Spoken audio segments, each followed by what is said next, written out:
You're tuned in to RBLR, the home of Tampa Bay's Reveler Sports. 4 seconds left. In front. Happy moment. The Tampa Bay Lightning have won the first Stanley Cup. And the Tampa Bay Lightning have won the Stanley Cup. Lightning strikes twice. The Tampa Bay Lightning win their second straight Stanley Cup.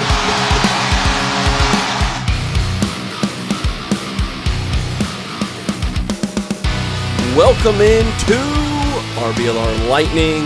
My name is Eureka Wheeler, and I am here, as always, with one of our top linesmen here from the Bolt Report. This is the one and only Jake Rickard. Jake, what's up, big man? I am nothing much, man. How you doing? I just got out of COVID protocols. I've been off for a little bit, but I am back in the lineup, so I'm ready to go. I'm excited to talk some hockey.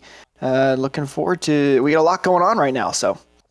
Yeah, it's been good. You know, since last we talked, the Lightning are still on top, technically, of the lead. We are tied with our little brothers, the Florida Panthers, with 51 points atop the mountain of the NHL. But hey, I mean, the even though our little brother's up here kind of stinking up the joint, the view looks pretty good from atop the mountain, right?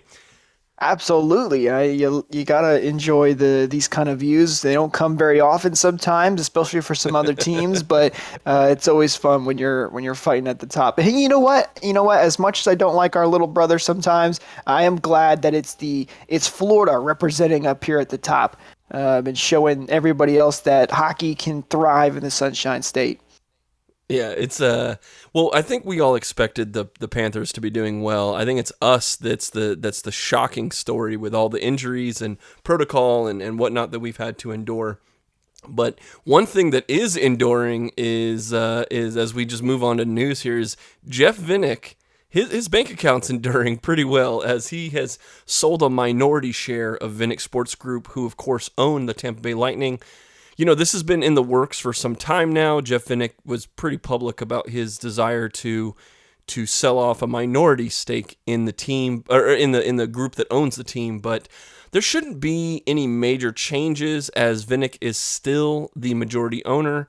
But Jake, I'm thinking he's cashing in on on part of the $110 million he spent in 2010 because the Lightning, their value was increased about sixfold. I think $650 million was the realistic and I even think that's undervalued, to be honest with you.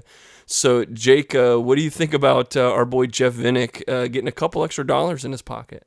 You gotta love it, man. Jeff Vinik has done so much for this franchise, so much for this city.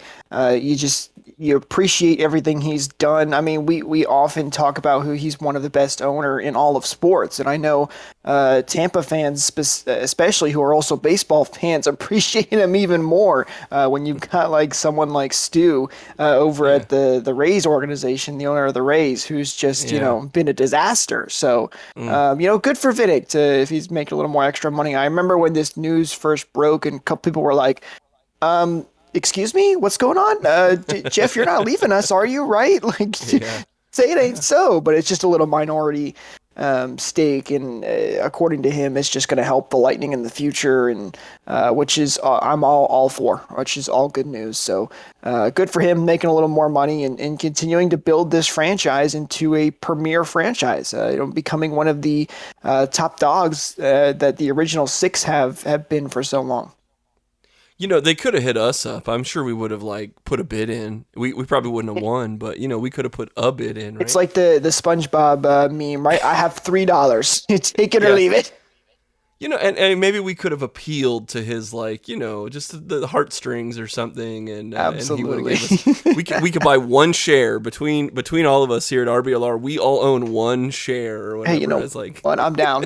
I'm here for it. Well, speaking of money, Andrei Vasilevsky, as much money as he has, he does not spend the $5 or $10 it takes to subscribe to ESPN Plus, saying that as he was out for a little break there, he didn't watch any of the games because they were on ESPN Plus. So, as entertaining and funny as that is, how has a streaming exclusive like these games that are not on Bally, they're not anywhere else, they're only on ESPN Plus affected you personally as someone who is a fan and that covers the team? Yeah, so it's interesting because I know a lot of people always get upset when they find out that these games are exclusively on ESPN Plus. And there's a couple ways to look at it. First off, to answer your question, for me personally, I do not have ESPN Plus either. However, one of my friends does, and he's nice enough to lend me his account when the Lightning are on ESPN Plus, so I'm able to watch the games. There's also another way to watch any game for free as well. I won't specifically mention the stream, but there's ways you can watch games without paying for the ESPN Plus subscription. So it really hasn't bothered me that much because I know how to find ways to do it. But for the people who may not know how to do that, or just don't have the means to add that extra subscription or whatever it may be, I know it's extremely frustrating. And ESPN is a giant corporation who makes tons and tons of money, and now they're just asking me for more of my money to watch my favorite team that I could have done every other year before this until ESPN came along. So I know it's frustrating for people, and I get it, and I don't really like it either. I don't love that these games are ESPN exclusive. It's one thing if they said, oh, this game's on Bally Sports, but on ESPN Plus today you get exclusive coverage with extra camera angles or different high advanced stats or something like that. Like actually offer something extra and make me want to go get your subscription, not just I'm taking this game away from you, so now you have to come pay me extra money if you actually want to watch the game. That's my whole take on that situation. But again, like I said earlier, luckily there's lots of ways to watch games with a quick little Google search if you know what you're doing. Yeah, I think the disconnect has been that whether ESPN or the NHL or whoever is in tandem for this deal, obviously ESPN's paying a lot of money to own the streaming rights to this. So it's just the marketing department's failure, I think, to kind of spread the word, to be honest with you. I know as we keep the pulse on the internet, on social media, a lot of fans, they don't know what is ESPN Plus. Literally, Andrei Vasilevsky was like, yeah, ESPN, whatever it's called, I don't have that. So a lot of fans are in the same boat as Andrei Vasilevsky, who is on the Lightning. So it's like getting That's pretty the word hilarious, out, isn't it? but it is. It's comical, but it's also almost depressing from just as a business standpoint to say look, I get what they were trying to accomplish. This is the scenario they wanted to create, where it's like, wait, where is the Lightning game tonight? It's not on Bally. I'm going to go there on my, if I've got whatever cable package or whatnot or I'm looking for, and it's not on the channel. Oh wait, I look it up and then, but here's what I'm saying. Now I'm already distressed. Now I have to Google or go to whatever website or social media to find out that it's on this thing that I've never heard about. And then now I have to figure out, I have to pay money to get this thing I already pay $300 or whatever for my cable package. Right. Now I need another $5 extra to watch. Cause to be honest, people that already have ESPN Plus, they probably are because of one of these other leagues with, for instance, I watch the Rowdies in the USL Championship. So I know about ESPN Plus already, but for the majority of NHL fans, they probably have not heard of ESPN Plus. And this is how they're getting people to even be aware of the product, but they're coming at it from a negative standpoint, first and foremost, where the scenario you described, if there was an incentive other than, hey, this is the only game in town and it's the only way you're going to watch it. Right. But then on top of that, Jake, when we go to watch ESPN Plus, it's blacked out in our area. So imagine you did all of that, you signed up for it, and then it says due to contractual agreement, blah blah blah blah blah, and you're like, now not only do I not want your product, I now have a bad view of the Lightning for not being able to watch them, and I have a bad view of ESPN Plus. So then you go and you grab your pirate hat out of your closet, you put it on, and you go find yourself a less than reputable way to watch the game, because as a diehard fan, you're going to watch this game regardless of the ways that, and I think that's also led to, once you kind of break that seal and you've swim the pirate seas on getting a channel for free in these places, you start learning, maybe I don't need to pay for cable anymore. Maybe I don't need to pay for subscription services here and there. And that's an unfortunate thing for all businesses. So I'm with you. I think they could have done something to positively incentivize the watching of a game that we want to watch, in our normal course of daily life here. So. Right, you're absolutely right. It's the exclusiveness that's the issue, right? Again, it's one thing if you're like, hey, an extra way to watch the Lightning is on ESPN Plus, and then you go on ESPN Plus and go, oh, look, they have all this other cool stuff that I can get. Maybe I will get an ESPN Plus subscription to watch some extra games and occasionally the Lightning game. But the fact that they're taking it away from something that we were able to watch before and saying, now you got to pay me extra to watch this, when you didn't have to ever do that, and really you're not getting anything else out of it. I mean, yes, there are some other shows, but if you're one person that just likes to watch the Lightning, it's extremely frustrating. So it is unfortunate, because I have liked, TNT, ESPN, ABC, all the new national games. I have actually enjoyed that, because everybody knows I'm a big, very much against NBC. I was not a fan of their coverage whatsoever. But listen, ESPN's not great. They still have a lot of work to do. Sometimes their broadcasters, I think, are still learning the sport and the audience. But that's going to happen with anybody. So, but overall, I've liked what they've done for the most part. But I am definitely not a fan of the ESPN Plus system, mostly because it is exclusive and it's the only way to watch it. All right, well, for those who were not able to watch every game this week, let's get into kind of our news and notes of the 2 wins and 2 losses that we had since the last time we were able to sit down and talk. It might be a little bit of a more than a week of time has passed since this game, but I wanted to start with the second game of the Rangers series. That's the 4-0 loss to the New York Rangers on the second. It was the first game of 2022.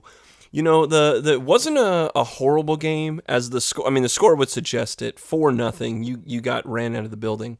I didn't think this was a horrible game, but I think that the Bolts ended up unlucky. In this game you had Vasilevsky returning from COVID protocol.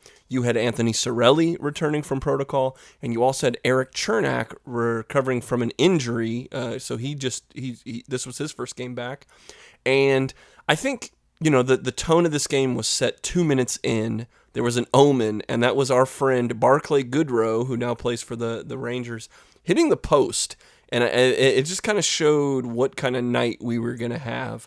The Lightning, if I had to really put it together in a few sentences, I think that they had a bunch of shots generated. I mean, they had like 38 shots on net, and they just couldn't get it past Shesterkin for the second straight game.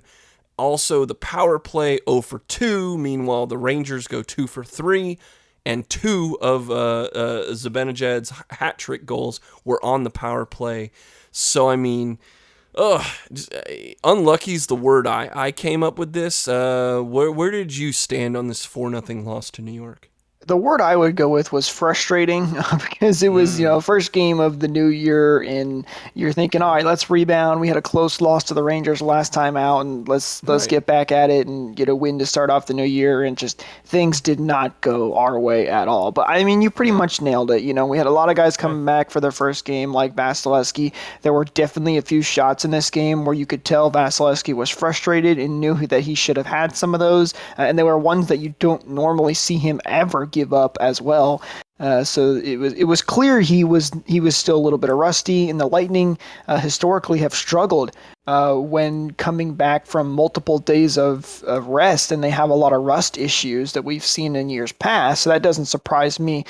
We still didn't have Nikita Kucherov at this time. So the power play again still struggling, and then the faceoff circle was a big issue as well. You look at the stats for the faceoffs. The Rangers 61% in the faceoff circle. Meanwhile, the Lightning just 39%. You cannot have that at all. You're really hoping, it's at 50-50 for most games, or a little bit above 50%, but 39-61 was the face-off percentages for both teams. So that is something that Lightning were going to need to correct quickly, because when you're losing face-offs, especially in the offensive zone, they were going to lead to goals, which is exactly what happened in that Rangers game. Well, I guess the one bright spot was that this was one of the last games that Rick Peckham was on his run as the radio voice, but he was on TV as the announcer. So, like, how cool was that, man? Oh, it was amazing. That was fantastic to have him back in there. I am a big fan of Rick Peckham. He's become one of my idols as someone who wants to be a broadcaster myself. He just did so much for the Lightning organization, and he was so fantastic. So having him back for a few games, you're right, was absolutely a bright spot. And I just feel bad that, every game he did, the Lightning basically got blown out. We didn't give him any good shows, but it was nice to have him back in the booth for a while. Yeah. Well, I wish we would have had him just 2 days later as the Blue Jackets and the Lightning played, and it was a 7-2 victory for the Bolts, ending their 3-game losing streak with a pretty dominant performance against a team. They struggled defensively lately coming into this game. They had goalies and other players out in the protocol. But all the things we just said, I think it was the reverse of that in this game. 3 power play goals against the Blue Jackets, and they got the party started early. You had 3 first period goals. Palat had a power play goal. Palat also scored 5 minutes later, and Scory Perry returns with a power play goal.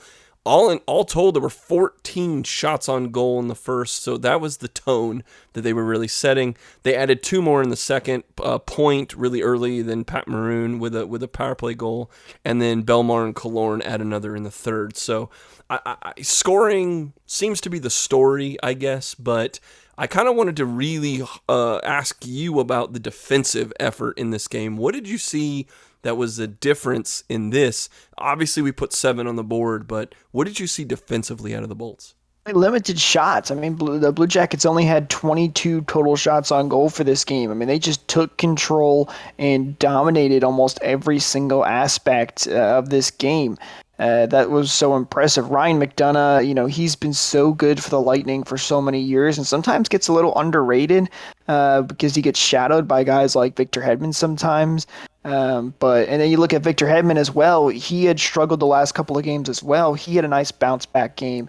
A lot of these guys did. So it was good to see the defense, not making some of the mistakes that they had in the last couple of games. Something the Lightning love to do, and people talk about all the time, is the Lightning are kind of a more offensive defenseman, if you will. They have a couple of defensive defensemen, but a lot of them like to jump up on the play and try and score some goals or create some offense, which is great, but sometimes it can come back to bite you really bad. If Victor Hedman, let's say, jumps up on the play, tries to make a play, but the puck gets pushed out of the zone, next thing you know, you only have Sergachev back on defense, and there's a 3-on-1, 3-on-2 going back the other way, except the second person for the Lightning is a forward who's not used to playing that position and maybe doesn't know how to defend it correctly. The Lightning were able to limit that happening to when those defensemen did jump up on the play. They got a good offensive shot away. Somebody was able to get back for that defenseman, and they got back in the position where they needed to be if they hadn't scored on the chance.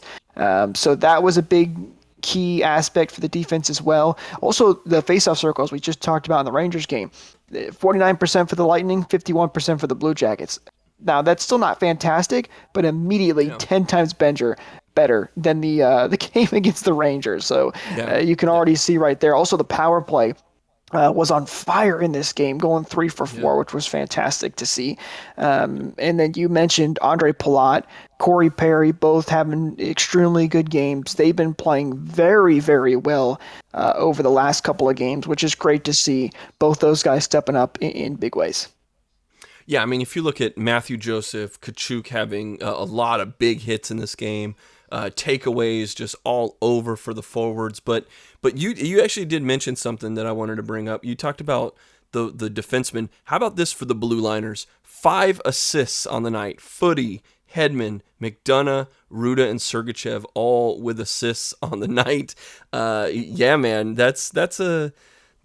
you as much as that they didn't have all the firepower in this game, in terms of the roster, man, these guys were firing away, and it was good to see that Andre Palat had a crazy game, lighting the lamp, and then even a couple of these guys in the defense just slinging the puck around, and that's how you get a definitive victory like this. So.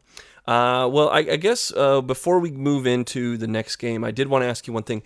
This was a return for Cal Foote, who did have an assist, played about 16 minutes on the ice. How did you like his pairing with Sergachev?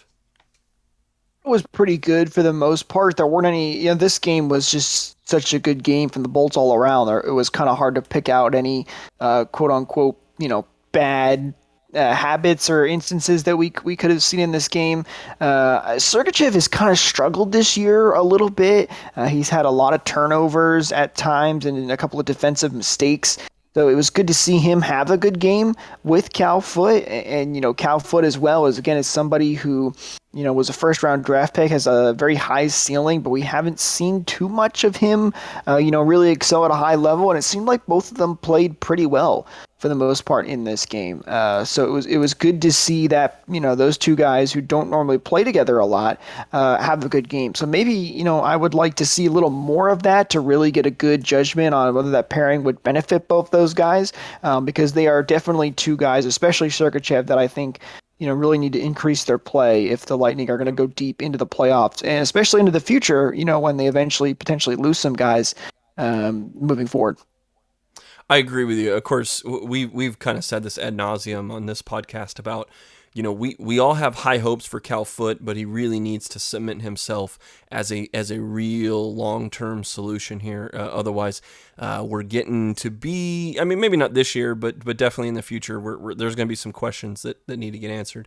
So before we get into the next game, I did want to say that, you listening to the show, liking and subscribing to this podcast is absolutely free. But if you wanted to kind of take the next step, we got a little t-shirt shop at shop.rblrsports.com. There is going to be a link right in the description. And there we have shirts that are celebrating all of our favorite teams and some cool moments. We've got t-shirts celebrating our baseball, football. I just put up a funny shirt where it's got Scooter Miller, or a silhouette of Scooter Miller jumping into the end zone saying, just scoot it, in that old Nike advertisement style. So all this is really cool. If you head over to shop.rblrsports.com, we've got a promo code for you. If you use the promo code BOLTS, BOLTS, you will get 10% off your order. There's also really cool shirts in the colors of all of our favorite teams, the green and gold of the soccer team, the blue and white of the Bolts, the red and black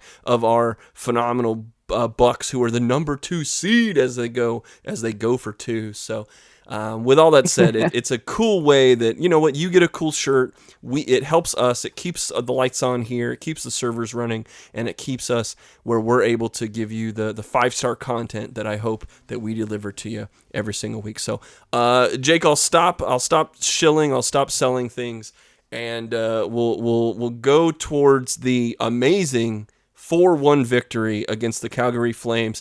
And to be honest, even if we lost this game, I think we all would have been on cloud 9, because this was the return of Nikita Kucherov, missing 32 games with a lower body. Kuch! Missing 32 games with a lower body injury, and he even had surgery. But Jake, 2 assists in his first game back. That first line, Kuch, point, Palat, 15 shots and 2 goals. Man, before we get into any deeper, let's just talk about Nikita Kucherov. So I was buzzing when we started hearing about morning skate, and it was like, ooh, this might happen tonight, man. People love Nikita Kucherov. He might be the most loved Bolt on this entire team. I remember back, maybe a month ago at this point when Dave Randorf tweeted that he was skating again and people freaked out. They were so excited. They're like, oh my goodness, he's back on the ice. We're getting close. And Dave Randorf kind of had to almost, take a couple steps back like, oh, not yet. Still the same timeline, but he is back on the ice. So yeah, when we started hearing that this was going to be the game, everybody got excited again. All the tweets were going out. The return of the king, Nikita Kucherov. Everybody was excited. Hype videos were going up, and it was great to see him back. Because you hate when any star gets injured in the NHL. You want to see these guys play. You want to watch the unbelievable plays they can make and just, sit there in awe at what they're able to do. We got to see some of that tonight with Nikita Kucherov in this game. So it was fantastic to have him back. And this was one heck of a game, Eureka.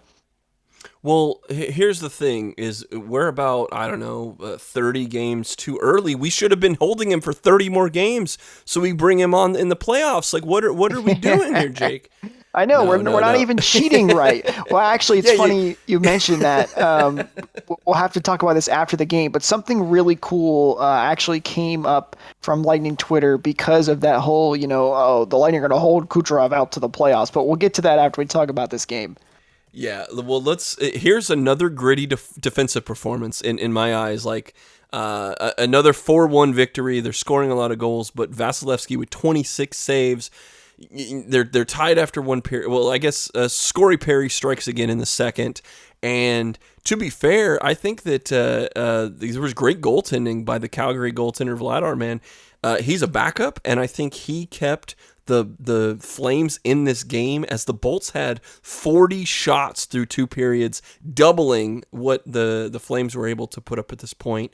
But it was exactly Braden Point in the third period that gets open. This was a cool goal. Chernak draws defenders away from him, and then on the opposite side, Braden Point sets up shot, puts one away. Not too long after, Andre Palat gets in the action with a Kucherov pass from behind the net, and then the sweet victory. Alex Killorn buries just one after a really cool defensive play by McDonough and good transition passing. You got Stammer and Killorn. It really is just like pick your poison. Stammer gets it to Killorn, who puts it right by the shoulder and glove to the glove side. And then we get a nice little scrum that happens after these. So Calgary not too happy with the Bolts kind of just bringing the fire, pun intended, and putting 4 on the board, and just kind of. They beat them up defensively. They lit the lamp offensively. It just wasn't Calgary's night tonight. Yeah, I think Calgary's still a little salty about 2004 when we took them down to Stanley Cup Finals. Really? Well, I don't know if you saw, but the Lightning Vision had a little fun they went to zoom in on the Stanley Cup banners up top. They didn't zoom in on the most recent ones. No, they zoomed in on the 2004 Stanley Cup banner, which I thought was fantastic. It's always fun to joke about that. Well, it's fun for us, not for Flames fans for obvious reasons, but Lightning played fantastic in this game. I want to mention this too, Eureka. Remember how I've mentioned the face-offs in each of these last 3 games, right? It was really bad in the Rangers, got a little better against Columbus, and then you look at tonight, with the games against the Flames, 50% for the Lightning, 43% for the Flames. They literally improved over the last 3 games in the faceoff circle, and they won 2 of them. So really good to see that they were getting better in the faceoff dot right there. Kucherov was fantastic in his return. Even though the power play went 0 for 3, you could just tell that the power play looked so much better, and how many more chances they had, quality chances. Listen, you're not going to score every time on the power play. Most good power plays, about 25, 26, 27% successful. That's a good power play right there. So you can't expect to score every time, but you could just tell they were already looking way better with Kucherov out there, because he just has to draw so much attention. And we saw what he can do, like on that Braden Point goal, where he made a beautiful pass to Braden Point, who was wide open to put that one into the net to get that second goal for the Lightning. So good to see Kucherov back in his good old regular form. He's one guy that doesn't struggle with rust whatsoever because he just goes out there and dominates, and really good to see. But great game for the Lightning. This was an entertaining game for a long time, back and forth. especially in that first period. Lightning opened it up in the third and took home the 4-1 win, which is really good. Yeah. I mean, you did want to bring up something about kind of either LTIR or salary cap or something about so Kucherov. this was really cool. I'm sure most of you know Bolts Jolts on Twitter, who has over 7,000 followers on Twitter. He's usually the one involved in all the people fighting with each other. Those Twitter little scrums that people have. He likes to get in the thick of it. But he had made a bet with somebody on Twitter who was saying that Kucherov was not going to come back until the playoffs, which is obviously a ridiculous statement because that was just not the timetable at all for his injury. But the Bolts Jolts bet him $100 that Kucherov would come back before the playoffs. And sure enough, Kucherov came back tonight way before the playoffs started, and Bolts Jolts called him back out and said, "It's time for you to pay up, my friend." No. But then what he did, which was really cool, and stick taps to him for this, he said, "How about instead of paying me, you donate to the Ryan Callahan Foundation," who, for those who obviously don't know or may not know, Ryan Callahan, who was a big part of the Lightning for a couple of years after coming from the Rangers. He's loved the Tampa. He's still hanging out around here every once in a while and setting up his foundation here as well. So the guy eventually responded, and he said, "Listen, I can't do the 100, but I'll do $10." And he did donate to the Ryan Callahan Foundation, which was very cool. But then it blew up because Bolts Jolts then donated $90 to cap off that $100 that was originally bet, and every Lightning fan started to get involved, and they started donating, $24 in Ryan Callahan's number, or they would pick their favorite player's number and donate that much money, and it just kept building and building and building. And then Joe Smith was writing articles about it. Ryan Callahan was retweeting some of the donations, and Rangers fans started to get involved in as well. And next thing we knew, they had raised over $24,000 in 24 hours for the Ryan Callahan Foundation. Wow. So a big round of applause to Bolts Jolts, who started this all off from a little friendly bet after jokes about long-term injured reserve and the Lightning and the cap circumvention and all that good stuff. So really good to see that something so great came out of this, and it was just a really cool story that I thought we should share. That is phenomenal. Huge shout out to everyone involved. Man, Jake, I'm all about a good cause. So this was really, really cool.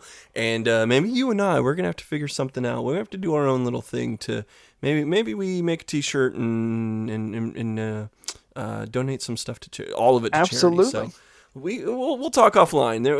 I'm sure we've got something in the works here. So another reason for everybody to subscribe right to the podcast. We got some things in the works, some fun things coming up for you.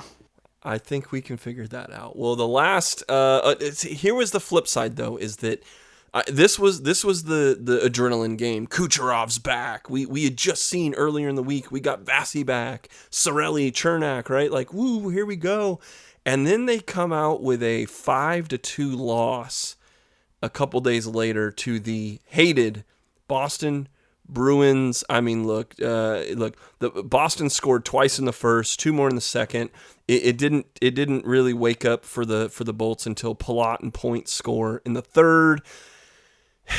Other than those guys scoring, was there anything good? Was there any silver linings that you had against this Bruin game, or am I? I literally just threw my hands up. This was not a good game for me to watch. Yeah, pretty much. Listen, I hate to be harsh, but there really wasn't too much good that went on in this game. And Eureka, you want to take a guess at what the face-off percentages were for both these teams? Geez. Was it like 70-30 or something? No, it wasn't that bad, but Boston 54, Tampa 46. So, sure enough, the face-off circle drops again, and the Lightning lose the game. So it's been kind of an interesting stat line to watch over the last couple of games. But the Lightning have kind of been a little streaky lately, where they're having some really good games, like the Columbus and Calgary game, and then there's some really bad games like the games against New York and this one as well. But this game, just from start to finish, it looked like the Lightning were a step behind the whole way out. And I don't know what happened, if it was just they were having so much fun with the last 2 games like you talked about, and they played down to their opponent, because Boston has actually struggled a lot this year. They've been okay, and they're doing well for the most part, but when looking at some of the top teams in the league, Boston's kind of down there a little bit, if that makes sense. So it's a game they probably should have won, but everybody was just kind of off their game. And I think something else we noticed was that Ryan McDonough was not playing in this game. He was it was kind of a last-minute thing. He was out with a lower body injury after blocking a shot in the Calgary game. He finished that game, but was not going to play tonight against Boston. I think we're kind of seeing, too, how much Ryan McDonough means to this team. As I mentioned a little bit earlier, sometimes he gets overshadowed by guys like Victor Hedman, but we've seen a couple of times in some of these long postseason runs as well. McDonough is a big part of this team. He is such a good defensive defenseman, knows how to block shots, can also make good offensive plays when he needs to, and the Lightning missed him a lot tonight. Yeah, it just seems like we ran into a buzzsaw. I mean, here's Boston, who they were coming in winning 3 of their last 4 before playing Tampa. They dispatched us, and then all they did was go up to Washington, D.C. and dispatch the Capitals 7-3 the next game. So it just seems like they, coming out of the December break, have just been one of the few teams that have been on fire coming out of that. Maybe they rested up. I'd have to look pretty deeply into their depth chart to see if they got some people back from injuries that have been nagging, whatnot. Right. But it just looks like... And credit to them, right? They've been playing well. Sure. I mean, it just looks like one of those, like you said, there are streaks, there are runs that happens. We've been on the better side of most of them, but I think we ran into a black and yellow buzzsaw. But we were supposed to play a New Jersey game after that, but that was postponed as the Devils. They had played the night before, I guess, with just 11 available forwards. And even their AHL team has been decimated with COVID protocol. So then they had 2 more people enter protocol as they were supposed to play the Lightning. So we unfortunately did not get that New Jersey game. Was that a game you were looking forward to? I don't know about looking forward to, but it was obviously anytime a game gets postponed, it's always a disappointment because we love watching our Bolts, and we were hoping to. Yeah. We had that bad taste in our mouth from that Boston loss, so we thought we could finally get rid of it that night, and then we have to wait another day. But on the bright side here, at least the Lightning did not have to play a back-to-back. This was one of their back-to-back games with them playing tonight against Buffalo, which we'll get to in just a second, as in this recording anyway. But that's a silver lining here with this postponement, is that the Lightning were not going to have to deal with a back-to-back against Buffalo. So that is the one good thing to come out of this. I know a lot of people were frustrated, too, that they postponed this game when the Lightning basically had to play their entire AHL team against a couple of teams like the Panthers, when Vasilevsky, Cirelli, Sergachev, Cooper were all in COVID protocols. And so a lot of people were looking at this game going, why didn't any of our games get postponed when we had all these COVID issues? But apparently, from what I've been hearing, and I cannot confirm this, but it sounds like it's a lot of the times it's up to the teams on whether they want to play or not. And it sounds like the Lightning have been opting to play for the most part, which is interesting to think about. But, again, the silver lining for this was that, hey, everybody gets to stay healthy, and hopefully everybody gets better, obviously, because you don't want anybody to be sick, and then you also don't have to deal with the back-to-back as well. Yeah, I mean, the Lightning going into 9 games in a 15-day span. It's like every other day they're playing hockey, which is great as a fan, but not so much if you're getting hit for 60 minutes right, a night. Exactly. So. Well, let's take a look at, as you did mention, we are playing the Buffalo Sabres tonight. As we record here, of course we do come out on a Wednesday, but as we are recording here, the Buffalo Sabres are on a 5-game losing streak. Then we will play the Vancouver Canucks, who have another streaky team here. They've won 8 of their last 9 as we're sitting here on Tuesday. But then we round out the week against Dallas, who have won 2 out of 3 games coming out of their December break. So maybe all winnable games, maybe 6 points in there for sure against. I know Canucks are just on a tear right now, but Buffalo and Canucks seem like winnable games, and Dallas is always a tough out. Yeah, it's like as we mentioned with the Lightning being a little bit streaky, you never kind of know with how these games could go because they could have a really bad game and Vancouver could blow us out. Who knows? But definitely on paper, you would have to think the Lightning, pretty much for all of their games, are usually the favorites anyway, as the defending back-to-back Stanley Cup champions, of course. I'm excited for the game tonight in Buffalo to get everybody back. I'm sure they're looking to have a bounce-back game after that loss to Boston. I know Zach Bogosian's looking forward to this game, playing his former team in the Buffalo Sabres. It's a little extra motivation for him. And then the nice thing is, too, both Vancouver and Dallas will be at home, so back at Amalie Arena. The last two home games of this are not, I apologize, there'll be two more home games after that for the month, but those games will be at home as well, which is always nice. It's always more fun to play at home for the players and the fans as well. So they're winnable games, but for the Lightning, it's just about, making sure you're doing well in the faceoff dot, as we kind of talked about in this episode, and making sure that you're staying healthy and limiting those silly mistakes and trying to get on a little bit of a streak going here for the Lightning in this week. Well, that's what I was going to say is now that we finally have Kuch back, it's like, I know it looked really, really good in one game, but really it's getting those lines refigured, getting those lines when you bring back such a monumental addition to this team that has been out for 30-something games. So it's like, here we go.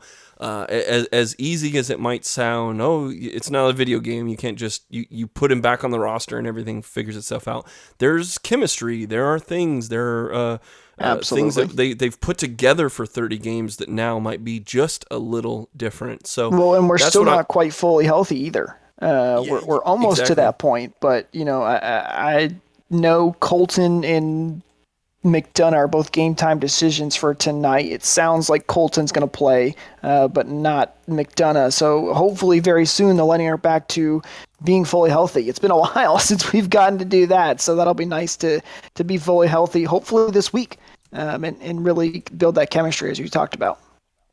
Well, one thing we before we get out of here that I'll ask you to do as a listener is thank you again. Thank you for listening to us on your commute to work or your lunch break or however you're listening to us.